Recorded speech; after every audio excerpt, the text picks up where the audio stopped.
अस्सलाम वालेकुम नाज़रीन, आप सियासत.pk देख रहे हैं। आज जुमेरात का दिन 5 मार्च और मिडल ईस्ट की बनती बिगड़ती सूरत हाल के हवाले से बड़ी खबरें और बड़ी तब्दीलियाँ।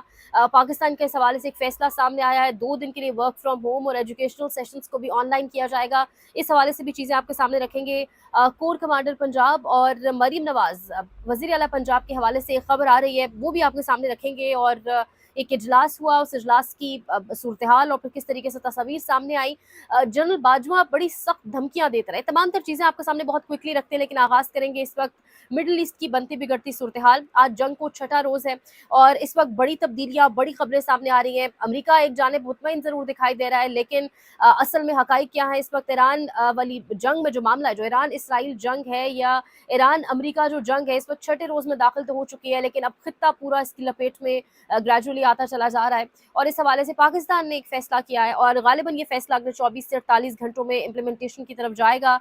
एजुकेशनल सेशंस को ऑनलाइन करने का फैसला किया है और इसके साथ साथ work from home, IT sectors जितने भी हैं या जितने भी ऑफिशियल काम है, ऑफिसेज हैं, उन तमाम तर कामों को जिनको मुमकिन है कन्वर्ट करना या शिफ्ट करना वर्क फ्रॉम होम पे, तो 2 दिन के लिए वर्क फ्रॉम होम पे शिफ्ट किया जाएगा। ये सब कुछ एनर्जी क्राइसिस, फ्यूल क्राइसिस से बचने के लिए किया जा रहा है, क्योंकि आने वाले दिनों में मुख्तलिफ अमरीकी अहदेदार जो इस हवाले से ऑब्वियसली कवरेज भी करते रहे, जिनका इन चीज़ों पर उबूर भी है, साबिक CIA अफसरान, मुख्तलिफ पूरी दुनिया से लोग इस तज्जिया और तबसरा कर रहे हैं कि जंग गालिबन सितंबर अक्टूबर तक जा सकती है और इसके 2 बहुत खतरनाक इसमें सिनेरियोज बिल्ड किए जा रहे हैं। वो भी आपके सामने मैं रखूंगी। लिहाजा इस वजह से फ्यूल क्राइसिस और एनर्जी क्राइसिस जो पैदा हो सकता है, उसको मद्देनजर रखते हुए नजरसानी की जा रही है इस चीज़ के ऊपर और गालिबन इसकी इंप्लीमेंटेशन भी अगले आने वाले कुछ दिनों या घंटों में हम देखेंगे। इस वक्त $2 अरब का नुकसान अमेरिका को हो चुका है और $3 अरब का नुकसान हफ्तावार, एक हफ्ता हो चुका है जंग को ऑलमोस्ट, इसराइल को हो चुका है। तकरीबन 50,000 ट्रूप्स अमेरिकन फौजियों के, यानी अमरीकी फौजी 50,000 इसमें शामिल हैं और इसके साथ साथ तकरीबन 200 फाइटर जेट्स भी हैं, 2 एयरक्राफ्ट कैरियर्स भी हैं। तो अमरीका की एक ठीक ठाक किस्म का, आप कह लें, अमेरिका का जो एसेट है वो इसमें इस्तेमाल हो रहा है और उस हवाले से या उस हिसाब से कामयाबी नहीं मिल रही, बल्कि पर खच्चे उड़ा के ईरान ने, अगर कहा जाए, एयर डिफेंस सिस्टम जो इसराइल को दिया हुआ था अमेरिका ने या जो अरब ममालिक के पास था, उसको उड़ा कर रख दिया है। आज अजरबैजान के ऊपर एक हमला सामने आया है, लेकिन अब सिचुएशन ये है कि अजरबैजान वाले हमले को ईरान ओन करता है या नहीं, उस पर देखना होगा। ऑब्वियसली कि ईरान की जानिब से कोई बयान आता है, ऑल्दो ये जो हमला किया गया है ये अजरबैजान की एक अजरबैजान में एक एयरपोर्ट के पास एक ऐसी जगह पर गालिबन कहा जा रहा है किया गया है। ये वो बेस है जहां पर इसराइली कहा जा रहा है खुद मुकीम थे इसराइली फौजी, लेकिन जो ड्रोन यूके की बेस पर लगा साइप्रस पर जाकर, उसको ईरान की जानिब से कहा यह जा रहा है, यूके की अथॉरिटीज़ ये कह रही हैं कि जो ड्रोन साइप्रस की जानिब जा रहा था, जहां पर यूके के ट्रूप्स मौजूद थे, यूके की आर्मी के, वो ड्रोन ईरान की जानिब से नहीं आया। सऊदी वाले ऑलरेडी अरामको ऑयल रिफाइनरी के अटैक जो पहली बार हुआ था, पहला अटैक, उसके हवाले से कह चुके हैं कि ये ईरान की जानिब से नहीं आया। तो फिर ये दोनों अटैक्स किस जानिब से आए? और अब इस सिचुएशन में एक तशवीश बढ़ती चली जा रही है, क्योंकि मुख्तलिफ लॉबीज़ या मुख्तलिफ एजेंट्स काम कर रहे हैं मोसाद के और इसराइल के मुख्तलिफ ममालिक के अंदर। तो अब ये तशवीश बढ़ती चली जा रही है कि खुदा न खास्ता कोई ऐसा अटैक किया पाकिस्तान में भी हो सकता है। जिस तरीके से ये अटैक्स पोर्ट्रे ये किया जा रहा है, हैशटैग नाम उनको ईरान का दिया जा रहा है कि ईरान गालिबन कर रहा है, लेकिन जब उन पर तहकीकात की जाती है तो किसी और डायरेक्शन से आ रहे हैं, ईरान वो अटैक्स नहीं कर रहा। अब अजरबैजान वाले अटैक के हवाले से कंफर्म करना या ना करना अब ईरान पे डिपेंड करता है कि वो ओन करते हैं इस अटैक को या नहीं करते। लेकिन इस वक्त तक तेहरान में बहुत शदीद कारपेट बॉम्बिंग हो रही है और जवाबन आज सुबह भी और अब से 1 घंटा पहले भी दोहा और कतर में, दोहा और बहरीन में मिसाइल्स फायर किए गए ईरान की जानिब से भी। और ईरान की आर्मी ने एक चीज़ वाजे कर दी है, उन्होंने कहा है कि अगर रिजीम चेंज ऑपरेशन करने की कोशिश की गई तो हम इसराइल के जौहरी हथियारों पर हमला करेंगे। इसके साथ साथ अजरबैजान ने ईरानी सफ़ीर को वजाहत के लिए भी, कहा जा रहा है, तलब कर लिया है। टकर कार्लसन, जिन्होंने खबर दी थी कि कतर सऊदिया के अंदर से मोसाद के एजेंट्स जो हैं वो कुछ मुख्तलिफ काम करते हुए, मुख्तलिफ ऑपरेशन करते हुए पकड़े गए हैं, जिसके बाद ये शक यकीन में तब्दील हुआ सऊदिया का भी कि जो सऊदी ऑयल रिफाइनरी अरामको के ऊपर हमला हुआ था वो ईरान की जानिब से नहीं हुआ। अब वही टकर कार्लसन कह रहे हैं कि 2 सिनेरियोज हो सकते हैं और 2 बहुत गंभीर सिचुएशंस हो सकती हैं। नंबर 1, और ये दोनों सिचुएशंस वो कह रहे हैं कि ये सॉल्वेबल नहीं होंगी। नंबर 1, वो कह रहे हैं कि ईरान अगर हिट करता है इसराइल को हाइपरसोनिक मिसाइल से, तो उसके बाद अगर हाइपरसोनिक मिसाइल मारता है तो उसके बाद इसराइल की जानिब से गालिबन न्यूक्लियर वेपन्स का इस्तेमाल किया जाएगा ईरान की जानिब, खुदा न खास्ता। और दूसरी सिचुएशन जो उन्होंने बिल्ड की है कि जिस तरीके से false flag operations Iran Israel की जानिब से किए जा रहे हैं ईरान का नाम लगाकर, उसी तरह से एक खुदा न खास्ता एक हमला किया जाएगा मस्जिद अक्सा के ऊपर, और उसके बाद ये इल्ज़ाम डाला जाएगा कि हमला ईरान की जानिब से किया गया, और फिर मस्जिद अक्सा किसके कंट्रोल में आ जाएगी ये मैं और आप सब जानते हैं, और फिर इससे एक ऐसी रिलीजियस वॉर छिड़ जाएगी जिसका गालिबन कोई अख्ताम, कोई एंड नहीं होगा। ये दो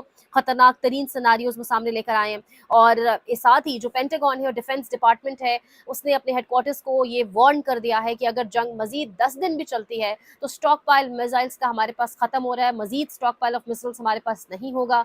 और अमेरिका को ऑलरेडी खर्चा जिस तरीके से बढ़ता चला जा रहा है, 50,000 फौजी जो जा रहे होंगे जंग के अंदर, अब वो पाकिस्तानी फौजियों की तरह तो है नहीं या ईरानी की तरह तो है नहीं कि वो ईमान पर और ला इलाहा इल्लल्लाह के फ़लसफ़े पर मैदान में उतर जाएँ और खिलाफ लड़ें। ऑब्वियसली उनको बहुत कुछ चाहिए, उनके बड़े पर्क्स एंड प्रिविलेजेस हैं, तो उसका खर्चा और तमाम तर चीज़ें अलग हैं। तो ये पेंटागन डिफेंस डिपार्टमेंट ने अपने हेडक्वार्टर्स को बाकायदा तौर पे वार्न भी कर दिया है। और इस हवाले से जो मज़ीद खबरें आ रही हैं वो ये भी आ रही हैं कि स्टॉक पाइल तो मिसाइल्स का ख़त्म हो ही चुका है, ऑब्वियसली वो ख़त्म हो सकता है, वो ऑब्वियसली बना लेंगे अपने पड़ोसी ममालिक से, आगे पीछे से खरीद लेंगे। मईशत बड़ी स्ट्रॉन्ग है अमेरिका की, लेकिन एक बहुत डिस्ट्रेस की सी सिचुएशन इस वक्त अमेरिकन हेडक्वार्टर्स में ज़रूर है, बेशक दिखाया कुछ और जा रहा है। साथ ही भारत के हवाले से, क्योंकि ईरानी जहाज़ डिबोए जाने पर अब अर्नब गोस्वामी भी अपने प्रोग्राम के अंदर भारतीय टीवी चैनल पर बोल पड़े हैं, और उन्होंने भारत को आईना दिखाने की कोशिश की और कहा कि ये जहाज़ हमारा मेहमान था, हमने इंटरनेशनल फ्लैट रिव्यू के लिए मदऊ किया था। हिंदुस्तानी बहरिया के सरबरा ने ज़ाती तौर पर इस जहाज़ के कमांडर से मुलाकात की थी और अब इसे डुबो दिया गया है। हमें कितनी सुबकी या शर्मिंदगी होगी, इस पर कोई बता सकता है? यानी I think we can't afford to be too blasé and look the other way on it because this ship was our guest. How can you downplay? This is our guest.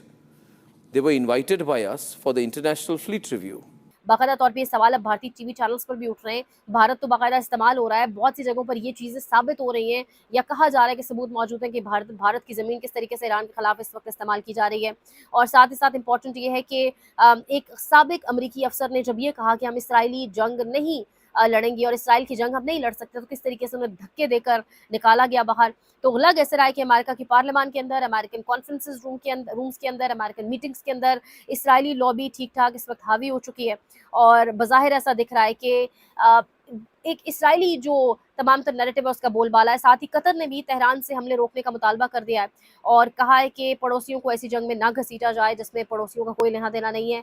Iran तो फिर एक ही बात कह रहा है कि हम पड़ोसियों पे हमला नहीं कर रहे, हम अमेरिकन एयर बेसिस पर हमला कर रहे हैं, क्योंकि अमेरिका खुल्लम खुल्ला अलल ऐलान, जिस तरीके से कल अमेरिका की वॉर मिनिस्टर ने जिस रऊनत और तकब्बुर भरे लहजे में, जिस फिरौनियत के साथ कहा कि अमेरिकन कि इसराइली ईरानी लीडर्स जो है माज़त के साथ वो स्काइज़ यानी आसमानों की तरफ देखेंगे और आसमान से सिर्फ डेथ और डिस्ट्रक्शन, तबाही और मौत उन्हें दिख रही होगी। और जो रौनत उस शख्स के लहजे में थी, ये वही शख्स है जिसने अब से एक रोज़ पहले एक बहुत घटिया और गलीज़ बयान भी दिया था। तो ये सारी सिचुएशन एक जानिब है। पाकिस्तान के बॉर्डर्स भी ऑब्वियसली हाई अलर्ट हैं। इस वक्त पाकिस्तान के अंदर भी बॉर्डर्स पर भी एक हाई अलर्ट सी सूरत हाल ज़रूर मौजूद है और हर जगह पर हर चीज़ पर कड़ी एक निगरानी और नज़र भी रखी जा रही है। ख़ास तौर पे अफ़गानिस्तान के साथ जो मामला है उसके बाद सिक्योरिटी सिचुएशन के हवाले से वैसी सिचुएशन बहुत कंसर्निंग है। तो ये सारी सिचुएशन एक जानिब है और दूसरी जानिब मुल्क के अंदर प्रायोरिटीज़ शायद जूं की तू ही हैं।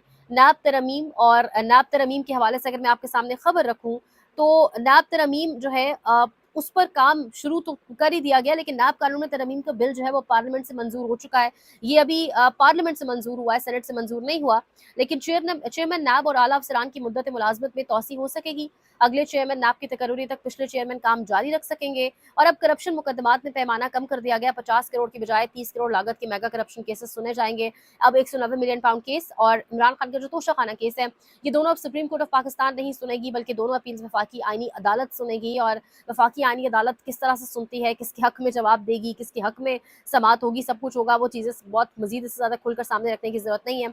और ये अगले चेयरमैन नैब आने तक पिछले वाले अपना काम जारी रखेंगे। अब यही काम चीफ इलेक्शन कमिश्नर के साथ भी किया गया था, जब तक पिछले नहीं आ जाते अगला अपना काम जारी रखेंगे। तो ज़रा निज़ाम उन तमाम तर लोगों को नवाजेगा जो इस वक्त निज़ाम के लिए चीज़ों को ईज़ आउट कर रहे हैं, ईज़ डाउन कर रहे हैं, आसान कर रहे हैं। अब मुल्क के अंदर नैब तरमीम चल रही हैं, इस वक्त प्रायोरिटीज़ बहुत मुख्तलिफ होनी चाहिए थी। कल कहा इन कैमरा ब्रीफिंग इजलास हुआ, तहरीक इंसाफ से कोई उसमें शामिल नहीं हुआ। बंद कमरों के इजलासों में जहाँ बड़े बड़े फैसले होने हैं, जहाँ पूरे खत्ते की सिक्योरिटी सूरत हाल और बिलखसूस पाकिस्तान के अंदरूनी और बैरूनी सिक्योरिटी पर बात होना थी, वहाँ पर वो लोग ही मौजूद नहीं है जिनको अवाम ने मैंडेट दिया है। ऑब्वियसली फिर जब अवाम के मैंडेट के लोग नहीं मौजूद होंगे तो इसी किस्म के इकदाम सामने आएंगे, जो हमने आपके सामने रखा भी है। इमरान खान से अदम एतमाद से पहले शहजाद अकबर साहब ने एक खबर दी है, मुराद सईद की बुक के कॉन्टेक्स्ट में ये तमाम चीज़ें अब आहिस्ता आहिस्ता निकल कर सामने आ रही हैं। वो कह रहे हैं कि इमरान खान से अदम एतमाद से पहले असद कैसर ने कुछ चीज़ों पर कहा कि खान साहब मैं ये नहीं कर सकता, तो इनको करने का बेड़ा कासिम सूरी ने उठाया और उसके बाद कुछ लोग बाद में बदल गए। तो इमरान खान ने पूछा कि ये क्या हुआ, तो मैंने बताया कि जनरल बाजवा से मीटिंग हुई थी जिसमें बाजवा ने बहुत ज़्यादा धमकियाँ दी थी। वहाँ पे एक किस्सा हुआ जो बड़ा अजीबोगरीब था। ये जो अकेला रह जाने वाली बात है। हमारी एक मीटिंग हो रही थी और काफ़ी ज़्यादा 15-20 लोग होंगे उस मीटिंग में, और उस मीटिंग में यही चीज़ डिस्कस हो रही थी जो यहाँ पे बात हो रही थी डट जाने वाली कि जी असेंबली में क्या करना चाहिए, और असेंबली में जो ये नो कॉन्फिडेंस मोशन आई, जिसके बाद आपने देखा कि असद कैसर साहब जो थे वो नहीं बैठे थे और कासिम सूरी साहब ने वो बीड़ा उठाया था। तो उस मीटिंग में एक बात हुई थी जिस पे असद कैसर साहब ने उस मीटिंग में खान साहब को ये कहा था कि जी मैं कोई चीज़ जो है वो खिलाफ आइन नहीं करूँगा, खान साहब ये आप देख लीजिएगा, बाकी आपका जो हुक्म होगा मैं करूँगा, ये उनके अल्फाज थे। वहाँ पे मैंने भी एक बात कही थी जो शायद पसंद नहीं की गई थी, और मैंने वो बात कही थी और मैं बात पहले एक दफ़ा कर चुका हूँ कि मैंने खान साहब को कहा था कि खान साहब इस वक्त जब मामला जंग का आ गया है ना, तो काश आपकी जमात के अंदर भी 2-4 यूसुफ रज़ा गिलानी होते।